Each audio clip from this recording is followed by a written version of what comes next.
Because when you make your infusions, you will often make your infusions from dried herbs. And so the interaction with the energy of the herb starts straight away. That's my point. And whether you know the herb you're going to get or not, there are certain things that you should be able to see. Sometimes you go to get herbs that, you're not familiar with. I might say, well, nettles would be good for you. You say, I don't know nothing about nettles, but I'm going to get it, right?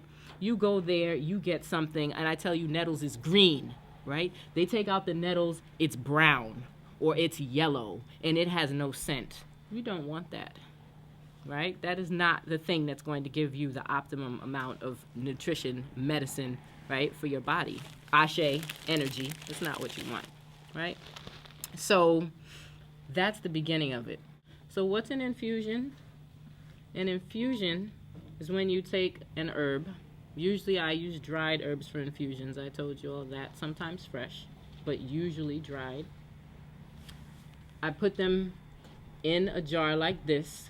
And the proportion, you all were laughing at me last week, but let's say that if you want to be scientific, it's something like 1 part herb to 5 parts water.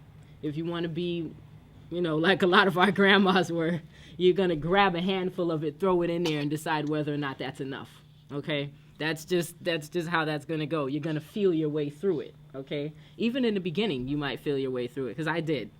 That's how I did it. And my teacher totally encouraged me to do it that way. So I put the herb in here. I have boiled water. I boil it. I turn it off.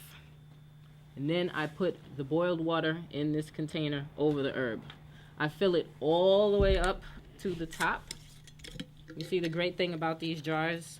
They're airtight, right? So I fill this all the way up. I mean, all the way up here. There's no room for anything.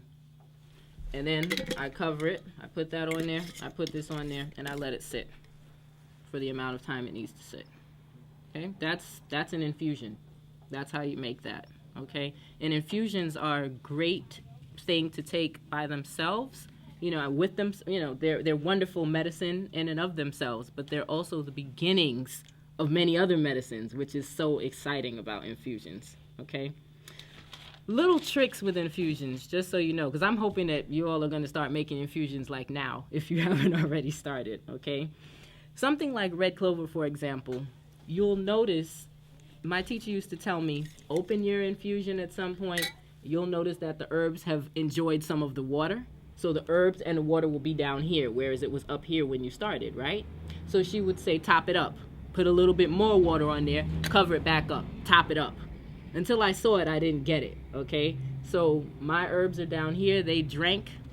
I'm going to pour more water on top, close it, okay? That's a little extra. You may or may not have time to do that. But if you do have time to do it, I mean, it's great. You just have a little bit more infusion, okay? The energy we put in is probably one of the most important things. A lot of times I don't have time to top up the things, But keep in mind that the best thing about it being all the way up here is that the herb, every part of the herb is being drenched in water, right? So every bit of the herb is coming out in the water. It's just, it's like you're bathing the herbs and you're getting the benefit of that, right? So that's why they encourage, or why I encourage too, that you do that all the way up here, all right? But if you can't top it up, you can't top it up, right? You put your love in it and you keep it moving, and 8 hours later you can drink it, or 4 hours later you can drink it. So that's an infusion. What you'll do when you're done with your infusions, which you've never seen me do because I don't have a pot to do it in, right here, you strain. That's what I said, decant, right? So the next day you want to drink this, what you do is you get a strainer, you pour this liquid through the strainer, right? And you'll have a bunch of herbs sitting in the strainer. What do you do with that? Squeeze it out. You squeeze those herbs. That's a really important part of making infusions too. You want to make sure you get all the medicine out. So you squeeze, squeeze, squeeze. Some people even have pressers. They're so excited about getting every bit of this out, okay? So you squeeze until you can't get anything else out, and that is really, really the infusion, okay? Is that making sense for everybody? Yeah, it's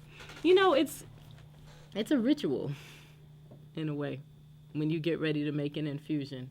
It's definitely, it has a ritual aspect to it, you know? Of course, I had to bring this.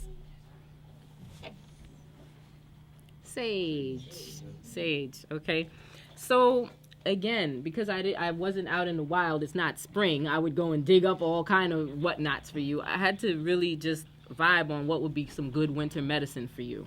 So these were some of the things that spoke very strongly to me. Rosemary insisted on coming here. And I don't know what it is that people want to do with rosemary. I had rosemary vinegar in my mind. That's what I was thinking, a rosemary vinegar. And it's funny because I've never made a rosemary vinegar. Okay, I never have. And I just strongly felt like I want to make myself a rosemary vinegar. Okay.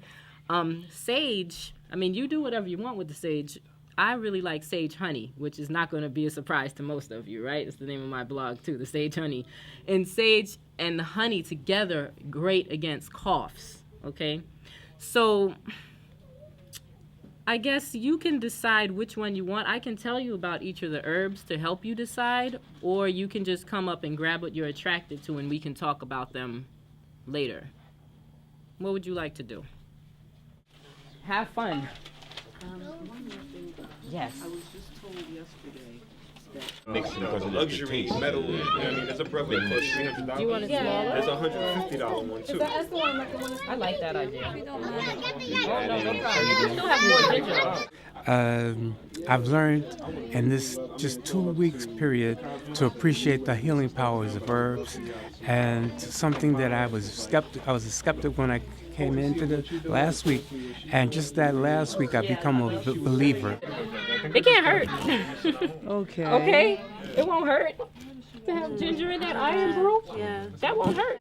So sage also is full of wonderful vitamin C. It's got this C complex going on. So that's something you want to keep in your house during winter.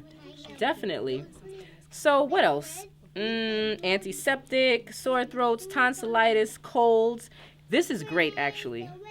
Sage can lower blood sugar levels in diabetics. If they take a cup on an empty stomach, a cup of sage tea, it can lower their blood sugar levels on an empty stomach. I think sage is fabulous. Tincture with burdock and vodka, because I often work with people who are anemic, and I was told that it would help to build the blood. It's a very good tonic. And I also made a rosemary honey. And I was experimenting. I like honey. It's a nice, good quality raw honey. And the rosemary was just calling me to experiment with it. And that's basically it. Oh, sage is good for those folks who want to be more fertile. So if you don't want to be fertile, you better watch out. All right? Because it helps with hormones. Okay? Sage helps with hormones. And it also helps with estrogen. Estrogen. So ladies who want to have babies and ladies who are in their menopausal phase, you'll notice that most herbs that help women who want to have babies also help women in menopause. It's an interesting thing. Yeah, I don't know why it's like that. It just has to do with the hormones, I would suppose, right? So it's one of those herbs as well. So sage is great for that. What else? Oh, and it's wonderful if you have problems with like your gums and your teeth. I don't know if I said that already, but it's really, really great for wishing that around in your mouth, the sage. It can help tighten up, right? If you have those loose things happening, right? And it can clean inside the mouth as well. So sage is great.